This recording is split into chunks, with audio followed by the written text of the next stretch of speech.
Hi, Chennai அழகிலேருந்து நான் உங்கள் திருக்கதையை பேசுகிறேன். இன்றைக்கி என்ன கிளாஸ்ன்னு பார்த்தீங்கன்னா, டெம்ப்ரவரி நெயில் எக்ஸ்டென்ஷன் பற்றி தான் பார்க்க போகிறோம். இது வரைக்கும் நம்ம acrylic extension, polygel extension, gel extension, powder dip extension 4 extension பார்த்துருக்கோம். அடுத்து லாஸ்ட் எக்ஸ்டென்ஷன் வந்து temporary nail extension. Temporary nail எக்ஸ்டென்ஷனுக்கு நம்ம சைஸுக்கு ஏற்ற மாதிரி டிப் எடுத்துக்கோங்க. எடுத்துகிட்டு நம்ம க்ளூவில் வச்சு அப்படியே நம்ம ஃபிக்ஸ் பண்ணுறது தான் நம்ம டெம்ப்ரவரி நெயில் எக்ஸ்டென்ஷன் அப்படின்றது. இதுலேயே உங்களுக்கு ப்ரெஸ் ஆன் நெயில்ஸ் அப்படின்றது இருக்குது. ப்ரெஸ் ஆன் நெயில்ஸுன்றது ஆல்ரெடி நம்ம ரெடி பண்ணி வச்சுருப்போம். நம்ம ஆர்ட்ஸ் பண்ணி சைஸுக்கு ஏற்ற மாதிரி ரெடி பண்ணி வச்சுருக்கிறத அப்படியே எடுத்து ஒட்டிக்கிறது தான் நம்ம ப்ரெஸ் ஆன் நெயில்ஸ் அப்படின்னு சொல்லக்கூடியது. அப்புறம் இந்த டெம்ப்ரவரி நெயில்ஸ்க்கு சைஸுக்கு ஏற்ற மாதிரி டிப் எடுத்துக்கோங்க. எடுத்துகிட்டு க்ளூ வச்சு கையில் நல்லா ஸ்ட்ராங்காக இருக்க மாதிரி ஒட்டி விட்டுருங்க. ஒட்டி விட்டுட்டோனாலே நல்லா ஸ்ட்ராங்காக இருக்கும். அதுக்கு மேலே நம்ம சைஸ்க்கு ஏற்ற மாதிரி ஷேப்ஸ் எல்லாமே நம்ம அதில் கொடுத்துக்கலாம்.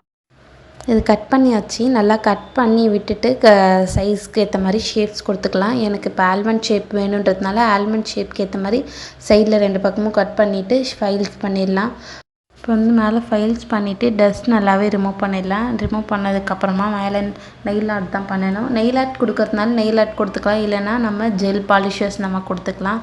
இப்போ நம்ம ஆல்ரெடி எக்ஸ்டென்ஷன் எல்லாமே பண்ணியிருந்தோம் பார்த்திங்களா, அது எல்லாத்துக்குமே சேர்த்து இப்போ தான் நம்ம நெயில் பாலிஷர்ஸ் எல்லாமே கொடுக்குறோம். இப்போ ஒரு பிஸ்தா கலர் நெயில் பாலிஷ் தான் எடுத்திருக்கோம். நம்ம ஆல்ரெடி டிப்பிங் பவுடர் பிஸ்தா கலர் எடுத்ததுனால நம்ம அதே நெயில் பாலிஷுமே நம்ம இதுக்கு எடுத்திருக்கோம். சைடில் பட்டிருக்குன்றதுனால ஒரு காட்டன் பேடில் வந்து இந்த மாதிரி அசிட்டோன் டிப் பண்ணிக்கோங்க. டிப் பண்ணிவிட்டு உட்டனில் வந்து புஷ்ஷர் இருக்கும், அந்த புஷ்ஷர் வச்சு சைடில் நம்ம க்ளீன் பண்ணிட்டோன்னா நல்லாவே இருக்கும்.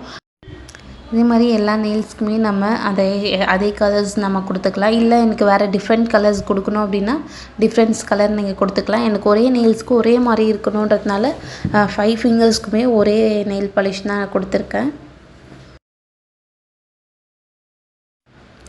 நல்ல நெயில் பாலிஷ் கொடுத்துட்டு நம்ம யூவி லேம்பில் தான் வைக்கணும். இந்த மாதிரி ஜெல் பாலிஷ் கொடுக்கறது எல்லாமே யூவி லேம்பில் தான் வைக்கணும். நார்மல் பாலிஷ் கொடுத்தோன்னா ஏரில் ட்ரை ஆகிடும். நம்ம ஆல்ரெடி சொல்லியிருந்தோம். இந்த ஜெல் பாலிஷ் எல்லாமே யூவியில் கொடுக்கும்போது தான் நல்லா ட்ரை ஆகுமே. நம்ம க்யூர் பண்ணுறதுக்கு வந்து 30 to 60 செகண்ட் வந்து நம்ம யூவி லேம்பில் கொடுத்துடலாம். இந்த மாதிரி கொடுத்துட்டோனாலே நெயில் ஃபினிஷ்டு ஆகிடும்.